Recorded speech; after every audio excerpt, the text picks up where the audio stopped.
तो उसको क्या कर्म करना चाहिए, क्या नहीं करना चाहिए, इसका ठीक ठीक ज्ञान हो जाता है।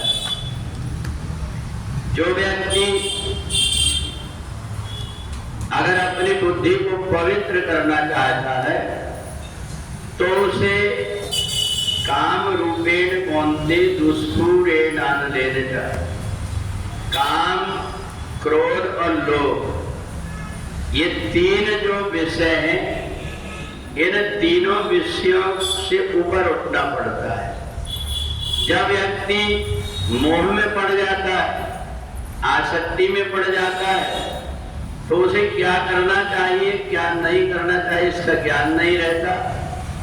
दूसरा, जो व्यक्ति लोभ में पड़ जाता है, तो जब व्यक्ति लोभ में पड़ जाता है तो उस समय में भी उसको ये पता नहीं लगता कि मैं संसार के लोगों से तो ये सब प्रपंच कर रहा हूं, पर परमात्मा से भी करने लगा। क्योंकि लोभ में व्यक्ति की बुद्धि धूमिल हो जाती है। और ऐसे ही काम है, जब व्यक्ति वासना के वशीभूत हो जाता है तो उसे अच्छा और बुरा दिखाई नहीं देता। इसलिए काम एस क्रोधेश रजोगुण समन्ववा। भगवान ने कहा कि जब तक कि तुम अपने आप को स्थिर नहीं करोगे, पाप करने वाला, अत्याचार करने वाला, अति करने वाले व्यक्ति को रोकने के लिए कई बार कठोरता भी धारण करना पड़ता है। और जब हम कठोरता धारण करते हैं तब जाकर के व्यक्ति की वृत्ति सुधरती है।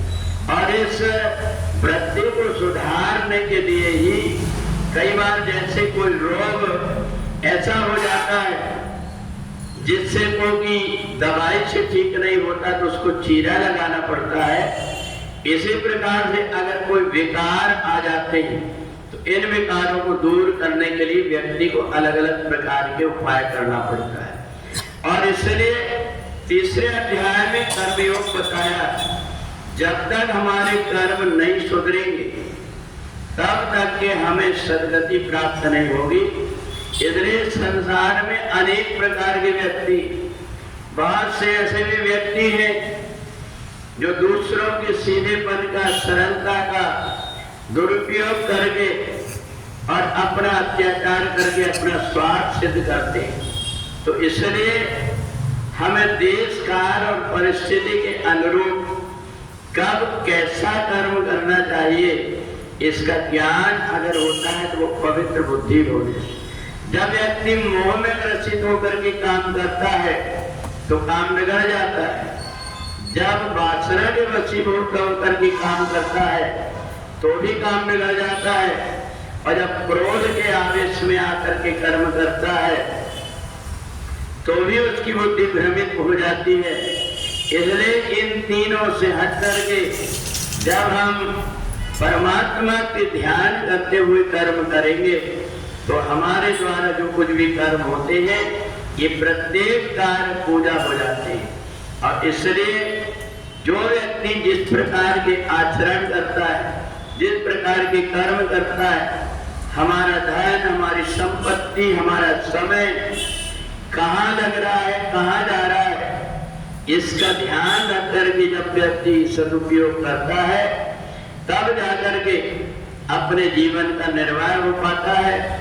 जिस समय पांडवों ने जुए में सब राज्यपाट को हार गए, उस समय पर द्रौपदी की आंख से आंसू बहे माता नर्मदा के किनारे। और नर्मदा जी ने कहा कि देखो, पाप का जो कर्म होता है उसका फल भी बुरा होता है।